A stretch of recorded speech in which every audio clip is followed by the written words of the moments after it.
So I'm actually going to make some recommendations, but I'm not a clinician. So I think that, and by the way, anyone who wants a copy of my presentation, you're welcome to ask for it. Be happy to give it to you. So I'm going to make some suggestions, but I would really strongly urge you to talk to your physician before you alter your exercise protocols or heat exposure, okay? Now, I'm going to give you the take-home lesson right off the bat, and that is to be very aware of your body temperature at all times, especially if you're exercising or being exposed to heat. So why is that? Well, this comes back to this. This is a sort of a different version of what you've seen several times. Is this the pointer here? Okay. Mastering calcium until you need it for muscle contraction. But the RYR variance associated with MH cause calcium leak through that channel. So why do we care about calcium leak? Well, primarily because the calcium leak affects calcium reuptake into the sarcoplasmic reticulum. It is taken up by mitochondria. These are your energy sources for muscle and every other cell. And it affects the contractile machinery. But it does more than that. It generates heat. So one of the things we're going to talk about, and by the way, feel free to interrupt me. I think this should be more of a conversation than a lecture. So if something doesn't make sense, just shout it out. So this calcium leak drives heat, metabolic heat. And so your muscle is warming up. But that's also a problem because the heat in turn goes back to the ryanodine receptor and causes it to increase the amount of leak. So what do you have? You have a feed-forward temperature and calcium cycle that amplifies itself the longer you're exposed without cooling, okay? So if you're in a warm situation or a hot room or whatever, this can amplify over time. So it's a really good idea to cool off as quickly as possible. The other issue, and this is probably going to be the only thing I say about mice in this whole thing, which is probably the first talk I've given in years that didn't have mice in it. Okay, what we have seen with the mice is that if body temperature is elevated a very small amount, a degree, then you're going to be more sensitive when you go out and get exposed to heat. So again, monitoring body temperature, especially in children, and we'll come back to that, is really critical. So to really understand what's going, we really need to think about how your body, because we're talking about metabolic heat and we're talking about environmental heat. So what I want to talk about in part of this is how your body regulates temperature and what you need to watch for, and then talk about how you can manage heat exposures or exercise exposures. So the wonderful thing is that your body has these fantastic mechanisms to maintain your body temperature at a very narrow range that is optimal to support life. So a very narrow range, and so what is regulating body temperature? Why is your temperature where it is? Well, it's a combination of heat gain and heat loss. And what's important to remember is that the gain comes from metabolism, primarily muscle, which I think you can see why your variance might cause a problem, and the environment, minus heat loss. And heat loss is really important. You may not like sweating, but you really want to sweat because it dissipates heat. And then the second thing is that your body also vasodilates. So you get more blood movement up to your skin, and that's convective heat loss. So you can, both of those are very important, and sometimes those shut down, and we're going to talk about that a little bit. So excessive heat overwhelms these mechanisms, and body temperature can rise to greater than 104 degrees. This is everybody. This is not just people with RYR variants. So your temperature can get quite high. And this can lead to all the things we've discussed in the other sessions, muscle cramps, rhabdomyolysis, but more threatening is heat stress and heat stroke. So if it progresses to that stage, like some of the individuals that Sheila talked about, who actually died from heat and exercise exposure. So heat illness can happen to anyone, with or without the RYR variants. But what's happening with you, if you have those variants, is you're more sensitive to heat. And again, you heard Nicole talk about that this is just sort of a gradient. I would say that not all MHS variants are the same. Some of you will only progress to muscle cramps. Others of you might have the danger, like Sheila's individuals, progress all the way to what I'm calling heat stroke. Now, you'll see that's a little different than what you've been hearing, but I'm going to give you my arguments for that as we go through this. So, but obviously, to develop approaches to preventing heat stroke or exertional rhab or whatever, you need to understand how your body regulates temperature. So, you know about environmental heat, but environmental heat is not just about the temperature. Environmental heat is the temperature, but it's also, as you just heard, humidity. Well, why is humidity important? It affects your ability to dissipate heat. So high humidity, your body can't cool off as much. Sunlight intensity. The temperature might not affect you as much if you're not out in the bright sun, because the radiation also warms your body. Wind speed can work in your favor because it helps you dissipate heat. So what happens when you get a heat load that you need to get rid of? You have sensors, actually, again, this is miraculous body systems. The skin sensors say it's hot, they signal the hypothalamus. Core temperature thermoreceptors signal the hypothalamus, and this is an incredible part of the brain in that it responds to many factors. And what it does, the hypothalamus says sweat, so you get an increased sweating and you're cooling. And then also your capillaries vasodilate in response to this. So you can see that when your hypothalamus fails, when it's overwhelmed, you're not going to cool off adequately to keep your body temperature low. There are, however, lots of modifiers of your response to temperature, and I think this group really needs to be aware of this. Now, what should be on here is children, especially very young children. They don't dissipate heat. They haven't developed the ability to sweat, so their core body temperature can rise fairly rapidly. Women are actually more sensitive to heat than men. The elderly are extremely sensitive to elevated temperatures. There's certain neurological diseases that make you sensitive to heat. If you have cardiovascular disease, that makes you more at risk for the response to heat. Metabolic disease, now this is an interesting one. If the metabolic disease is fat, they're actually insulated, but also the increased body size helps to dissipate heat. But if metabolic disease is coupled to cardiovascular disease, then that individual could be more sensitive to heat.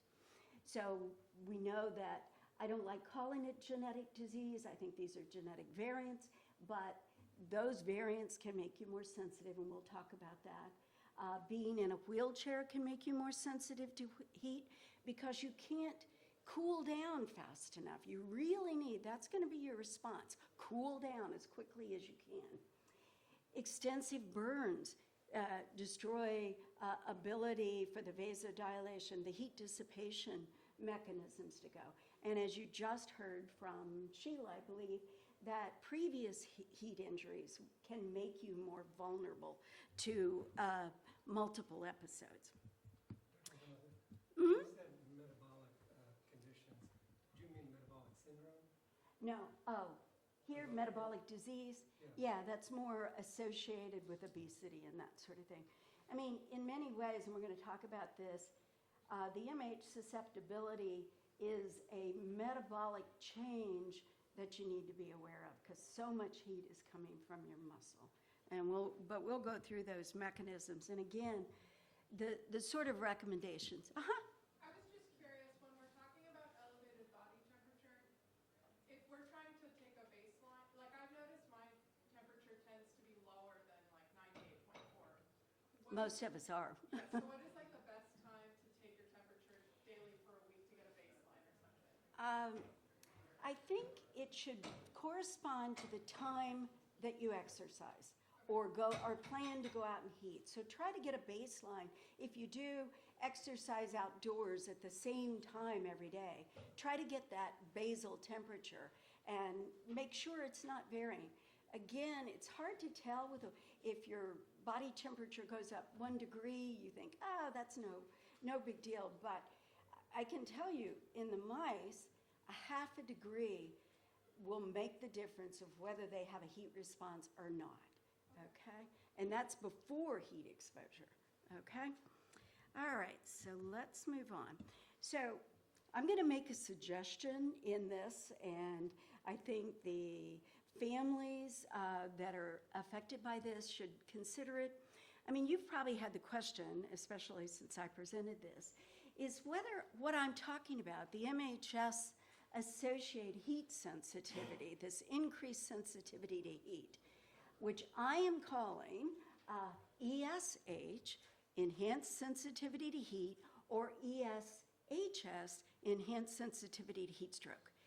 Most of you have problems with physicians because this is called malignant hypothermia, and they say that's a volatile anesthetic. It's still defined that way.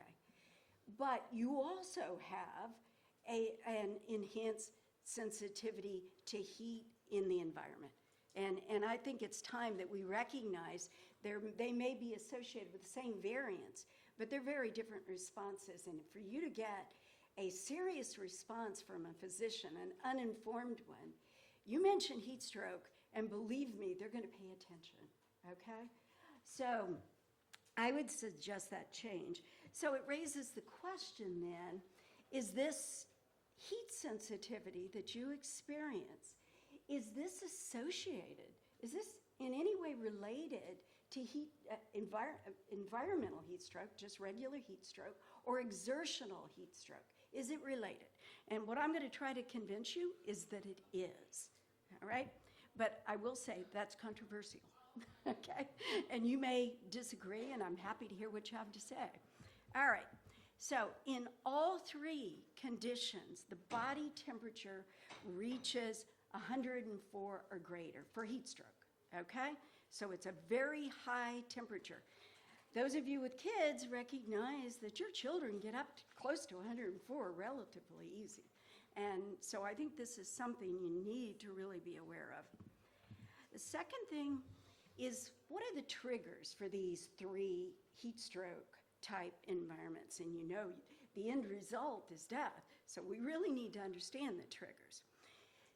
The triggers are environmental heat plus muscle heat, okay? So it's not one or the other, it's both. So in that regard, you need to be aware both of the environmental conditions, but the conditions of your own body, and particularly the temperature. Because muscle, and this is the tie-in for you, when calcium leaks, it increases metabolic rate, increases heat. And heat from muscle normally is about 30% of the heat that your body, the metabolic heat. When you exercise, it can be as high as 85% of the heat your body generates. So it can escalate from either the environment or from your muscle. And in your case, the muscle is predominating. Whoops, going in the wrong direction. Okay, and ultimately what happens when you get too hot is the failure to regulate core body temperature. So in heat stroke and environmental heat stroke, there's shutdown of body cooling mechanisms, mainly because you get some brain swelling. It affects the hypothalamus and the ability to regulate cooling.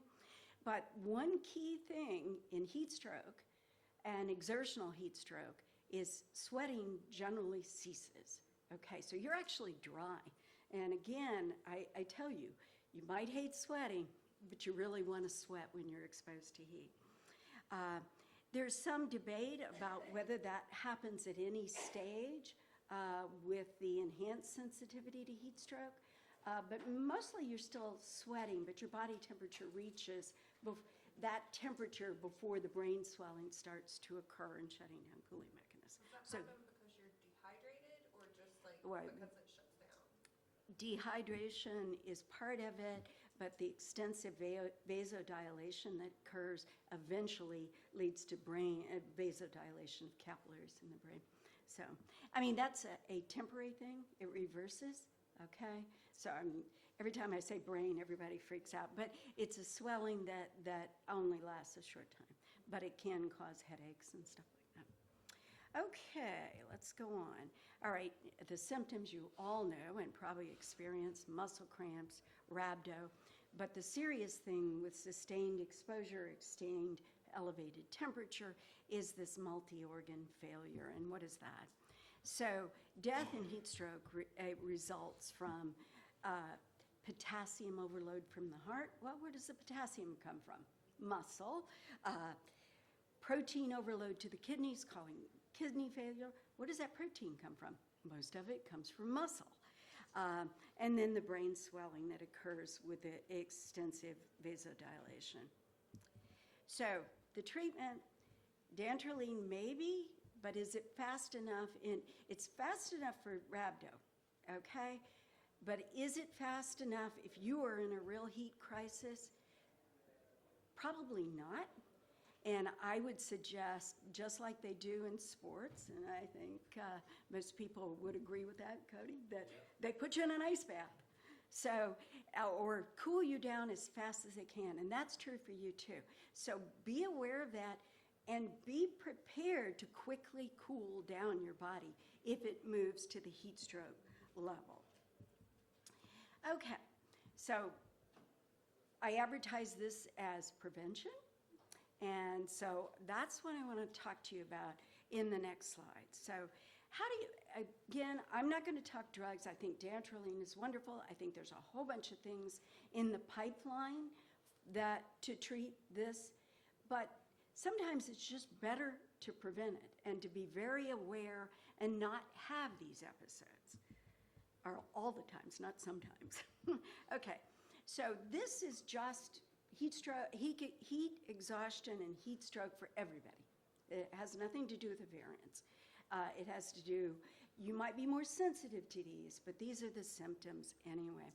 So heat exhaustion, which is rapidly, it can be reversed fairly easily. You get heavy sweating. Again, your body's trying to dissipate the heat, but you can get nausea or vomiting. Your skin becomes pale and clammy. You might even have a weak pulse, and the muscle cramps. I mean, for this group, the muscle cramps are probably going to be your first sign, or tightening a muscle if it's not a cramp, a tightening a muscle. For heat stroke, this goes further, and then again, both are emergencies, but if you get to the point where there's altered mental status, slurred speech, hot, dry skin because you've shut down these cooling mechanisms, your pulse rate actually increases at that point, and you get really bad headaches. Although I think the headaches can actually occur earlier. I think when I'm hearing at this conference, a lot of you tend to get headaches with heat exposure. Okay, now again, oh, please. Can I ask you a question about that? I know we talk a lot about kind of the reaction to the heat, and my son has been having issues for years in terms of that. There have been times where he, he has issues and we have to like take care of him immediately, but he does not get rhabdo or cramps. He gets the opposite, like extreme weakness. So he uses a wheelchair and he's kind of flappy in the chair. He's, when you talk about kind of like mental state, like he's kind of out of it in a daze, rapid heart rate. So Have you taken his body temperature at that time? well, sometimes we're like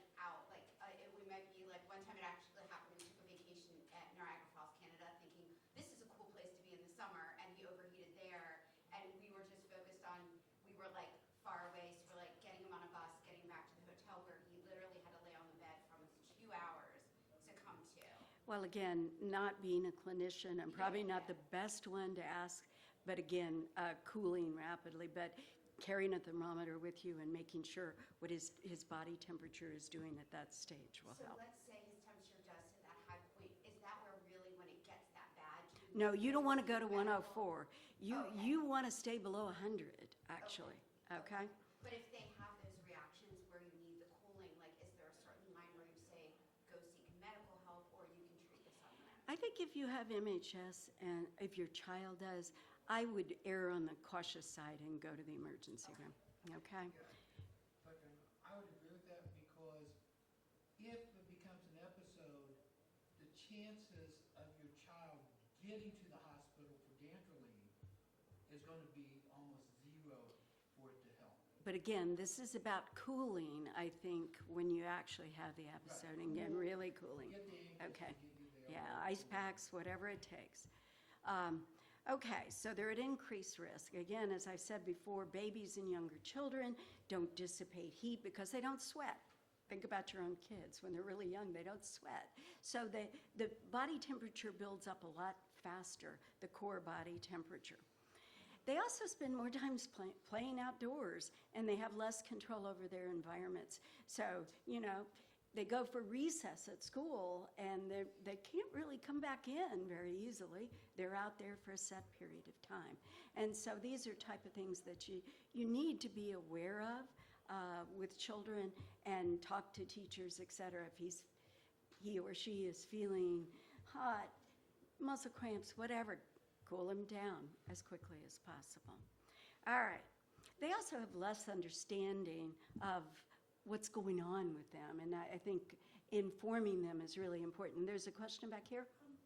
At what age do you think children are able to better regulate their body temperature and start sweating? By the time, I mean, I would say babies to about 4 have a real impaired, but children still can shoot up temperatures pretty quick.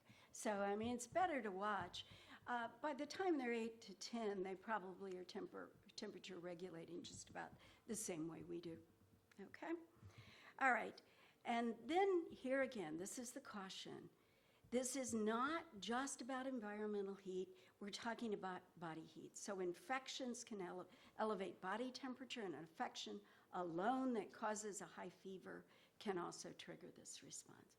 So the issue is to monitor the temperature as quickly as you can. Now, I've been hearing this whole conference about supplements. Can I take this supplement? Can I take that supplement? Or I'm currently taking statins. I'm taking this medication. So I thought, so what I'm going to present is not a suggestion you don't take those, but if you know you're going to be out in the heat or you're going to be exercising in a warm environment, you might want to think about laying off of those drugs for a while before, okay? So we're going to talk about that. So aspirin, you say, my kid has a fever, I'll bring it down with aspirin. Well, that's okay unless you also have the environmental heat component, because then you're cooling. It affects the hypothalamus, and it's sort of a different set point. Your body thinks it's okay to be a little hotter, and you don't dissipate heat as well. So aspirin is not recommended for any form of heat stroke. Diuretics cause dehydration and decrease sweating, so you don't cool again, back to needing to be well hydrated. Calcium channels, some of you may have cardiovascular disease, so calcium channel and beta blockers decrease thirst and increase dehydration. So as long as you're aware of that and make sure you're well hydrated, then those drugs are probably not going to be adverse. But if you let yourself get dehydrated because of them, it will cause problems. Serotonin receptor inhibitors for that I talked to you about, neurological diseases, they impair body temperature regulation. ADHD medication increases metabolism and heart rate. So in one way, increasing heart rate helps dissipate heat, but increasing the metabolic rate increases your heat production. So be aware of it. You don't take your child or yourself off of ADHD medications, but the more you're aware of the potential for it to cause a problem, the better.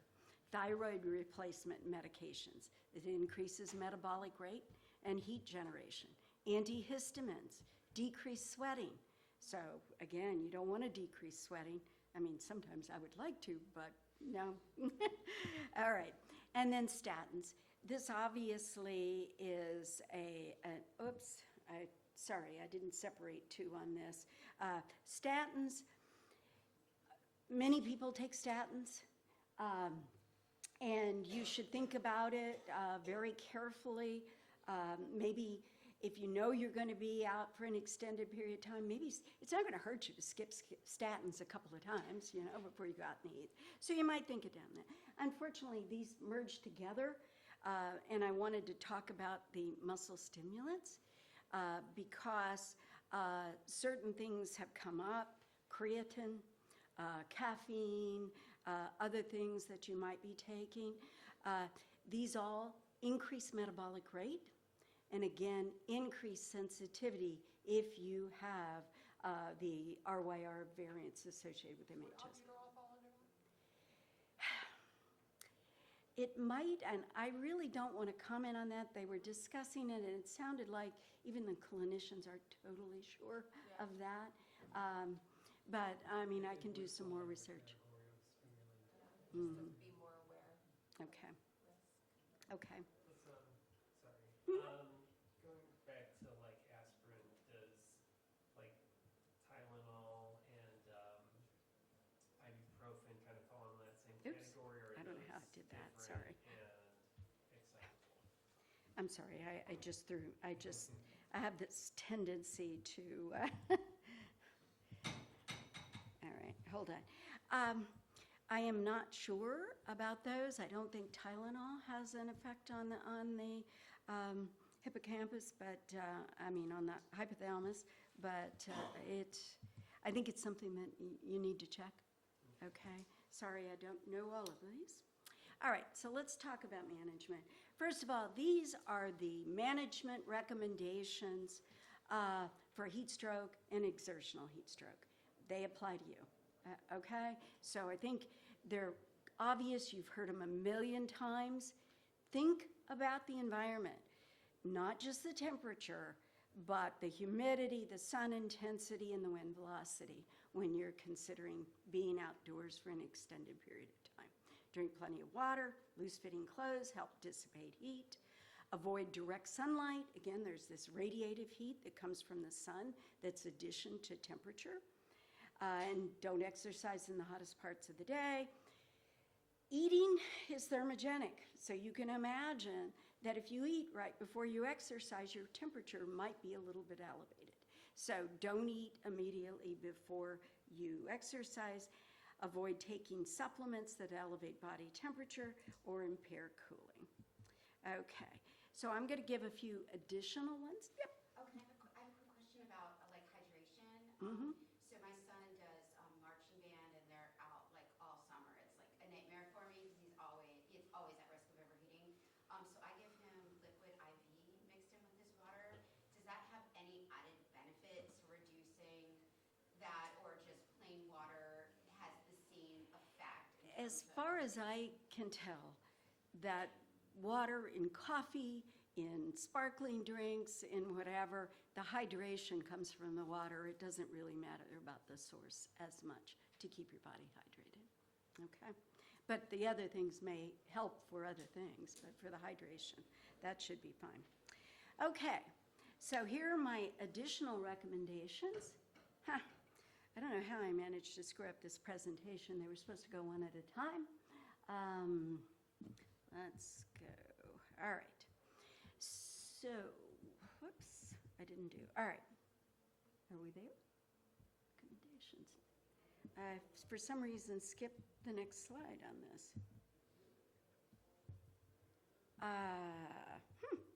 See if I can find it. No? He must have the old presentation on there. That may be why I'm seeing funny things, but I'm not picking up my additional. It's on here. All right, I'm just going to tell you what the additional recommendations are, okay?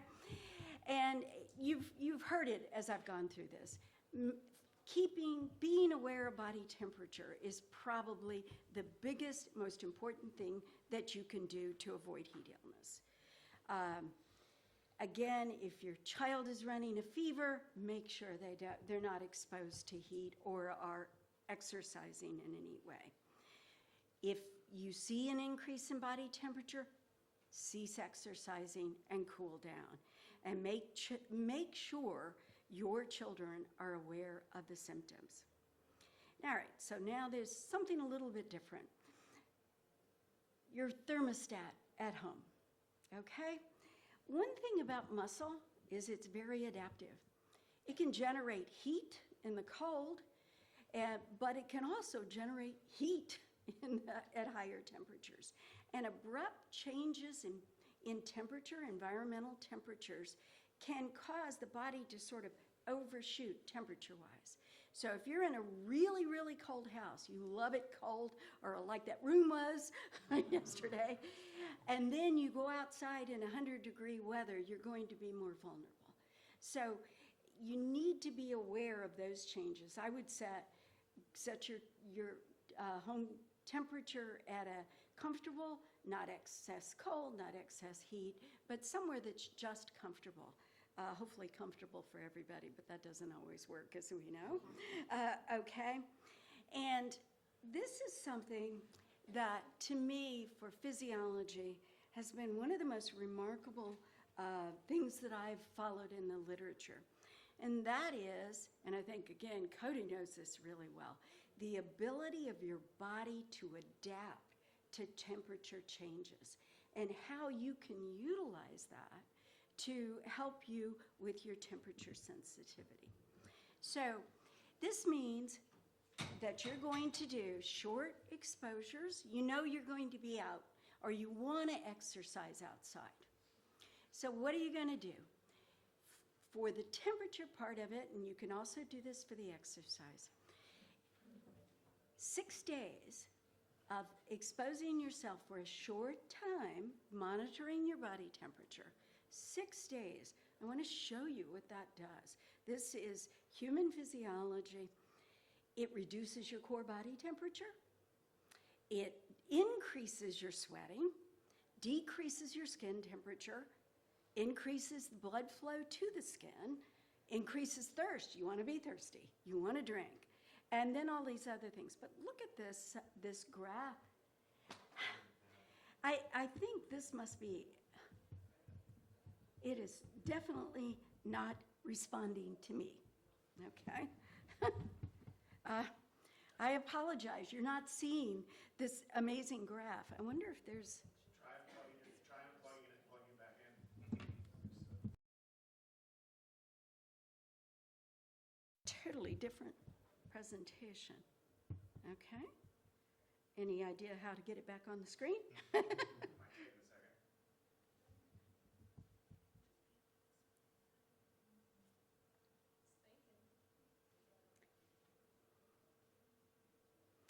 Huh. Well, this is fun. I've never had to give a talk without any slides.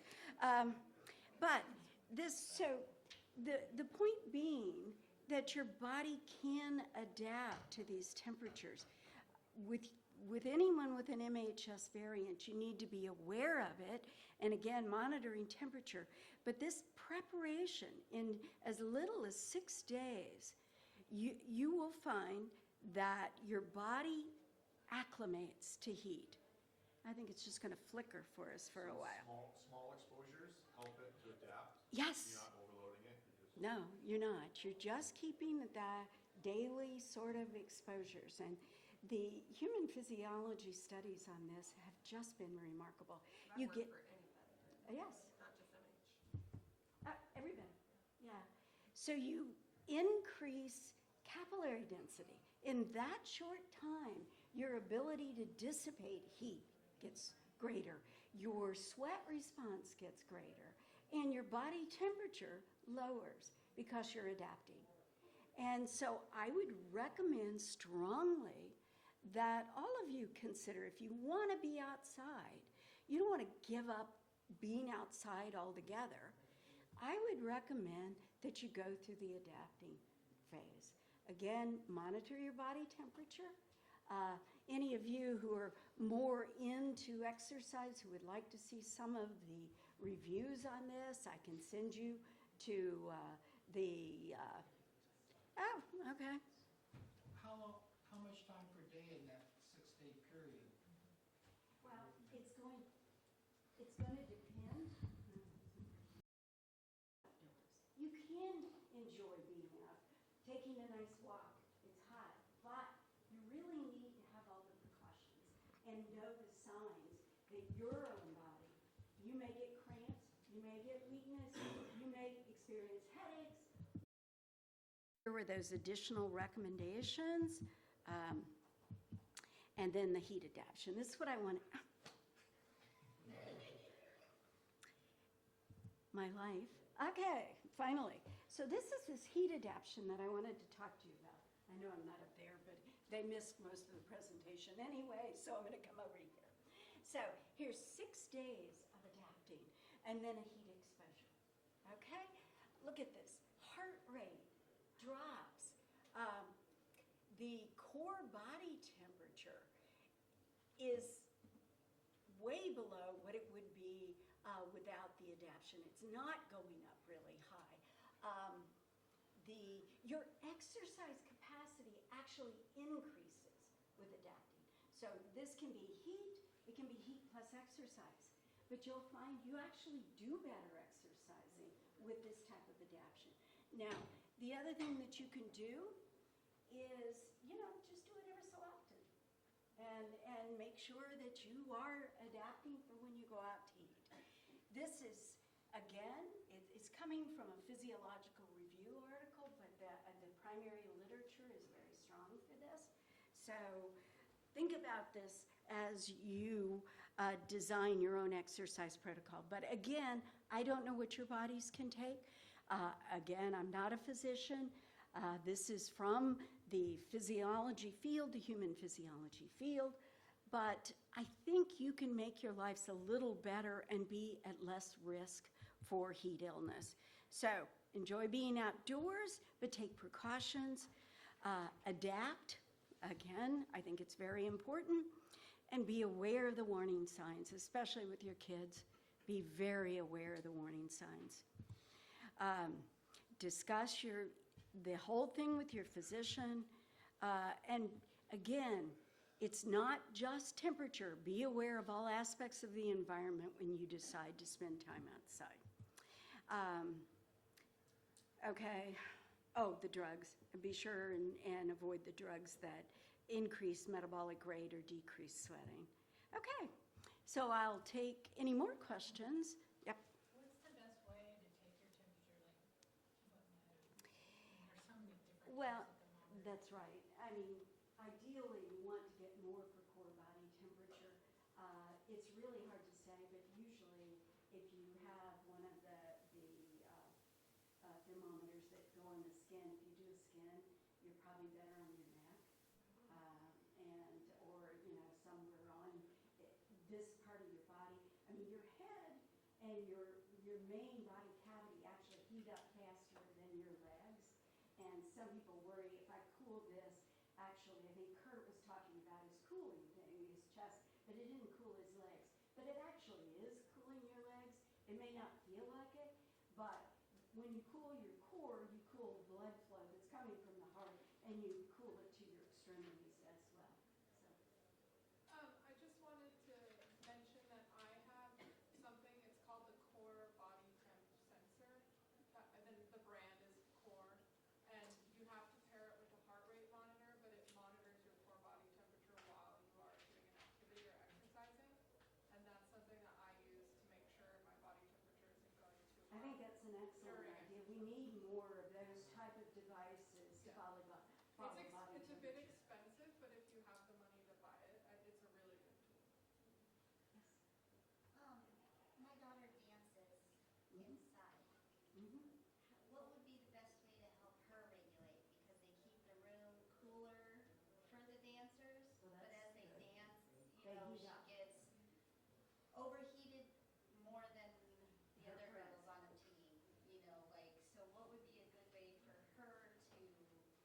any chance that you could have them put a fan somewhere close by? I think they might have like The ceiling fan fans. will help. Okay. Again, if she But I gets guess overheated, she probably should just at least quickly Take take a her break. body temperature, or at least take her body temperature. My son is 9 months old. He has one of those helmets right now, Uh-huh. which makes kids very sweaty, but he has Yes. this heat intolerance. Should we be checking his temperature regularly during that? Because we're working up to 23 hours Because, a day. again, the temperature in your head and in Yeah. this part of your body is controlling the temperature throughout your body. So, yes, a helmet can elevate body temperature. So, yeah, it wouldn't hurt to Check it. check it. Just check. Yeah. Again, this isn't panic anybody. Yeah. It's saying you can handle this, you know? And you can really monitor your response and your children's response. Not to put the load on the parents, you have enough of the load already. But it will make you feel better if you know that your child is, Yeah, I get nervous like seeing him sweat, but Yeah. that's not necessarily a Sweat's a bad good thing. thing. It's a good thing. Yes, what you're saying. So that's okay. As long as his temperature is Yes, in a good range, temperature. it's okay. sweating is still managing. If Right. it's sweating ceased, I would worry, but Right. I see what yeah, you're saying. again, your body can, temperature still elevates while you're sweating, Yep. but the sweating is a good thing. Okay. Kurt? You mentioned the cooling vest, and I'm on my second cooling vest. I use it for short periods because the packets will melt, and then they'll start cleaning off. And the other things I use, one time I had a friend talk me into, in the middle of the summer, officiating at a diving competition, as I'm an NCAA swim dive official, and we're able to sit in the shade. It was out. They run around towels soaking in ice, and they bring them around to the officials, and that really worked pretty well. Yeah. So Wrapping there's- a Yeah. cold towel around your neck, there are yeah. some things that can help. Yes, there are a lot of things that can help, yes. You mentioned early on about the science being unsettled or controversial. So if we talk to our primary care physicians about how we might need accommodations, like my daughter has a 504 for school because she's in a school with no air conditioning. And so then she goes out to play on the playground and she turns bright red and she's sweating, she's miserable, but then she gets no relief when she enters the building. So then we asked for a 504 to have an air conditioner put, make sure her classroom has an air conditioner. But we had to fight with that. So is that because our PCP doesn't believe that malignant hypothermia can be triggered by environmental factors? I think that's what we're hearing over and over in this meeting, is that the uninformed physician or trainer or whatever thinks it's only triggered by volatile anesthetics. That's why I think we need to rename it. Again, if we're not talking about MHS and we're talking about an enhanced sensitivity to heat stroke, they're going to pay attention. That's scary. It is Is that a scary. better way to present to the PCP then, when we're like, hey, we really need this? I'm trying to get the RYO Foundation to help us rename it. And then you have a card that says enhanced sensitivity to heat stroke. Again, it's heat illness. Most of you will never experience heat stroke, hopefully. But if you have that card, rather than saying it's enhanced sensitivity to muscle cramps, they're going to pay attention. And it can be life-threatening. It is life-threatening. We just saw that with Sheila's presentation. It is It was life-threatening. life-threatening to my son. Yes. By the time his wife, when he started the rhabdo, and his wife calls the 911, by the time they got him to the hospital, it was too late.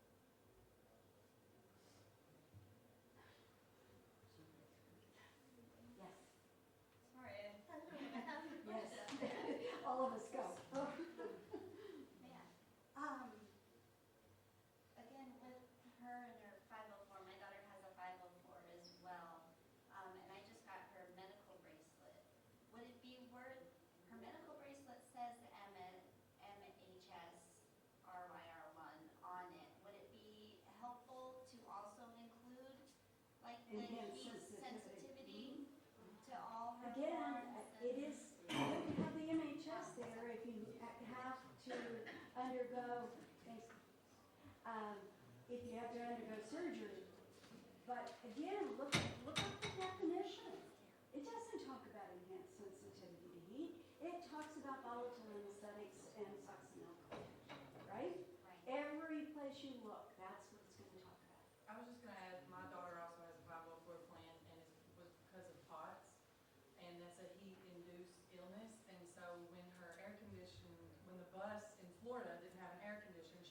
sick every afternoon coming home. All they cared about was that it said the right word in heat-induced illness. They didn't care about the POTS part, but that got us switched to a different bus. So it's really important to have that Yes, something like heat-sensitive, heat-induced illness or something like that. absolutely, absolutely. This is slightly different, but just to kind of jump off of that, I have to use a wheelchair in the summer a lot because the heat makes me a lot weaker, but not really in the winter. But I had to get my OT to lie and say I had a different thing because saying MH, just like no one, the insurance didn't accept that. So yeah, I think you have to come up with something. Well, there's certainly enough documentation that can be backed up. If you can just convince your clinician, your physician, to help you add that to those warnings. And if they need the literature on it, that there's plenty of it to back that up. Again, this is about you educating your physician so that they can help you deal with this. Is it all or just certain variants of the RYR one that cause this? It's the MHS variant. It's just those three? Three. Variants of genetic variants? Well, there are many, many variants associated with MHS. Is there a list of that? There are, but they're European incomplete. MH group has a list of the variants. Yeah, but it's incomplete because of the variables of unknown significance. Right. So I have. Are we running over? It is Yeah. 12:02. Well, we got in here at. And no one else is coming in. Hmm? No one else is coming in. No, they haven't chased us out. Okay, other questions? I was just gonna, sorry, Okay. I was just gonna comment off here as I was talking to Dr. Nicole. Yeah, Fair. Lawrence.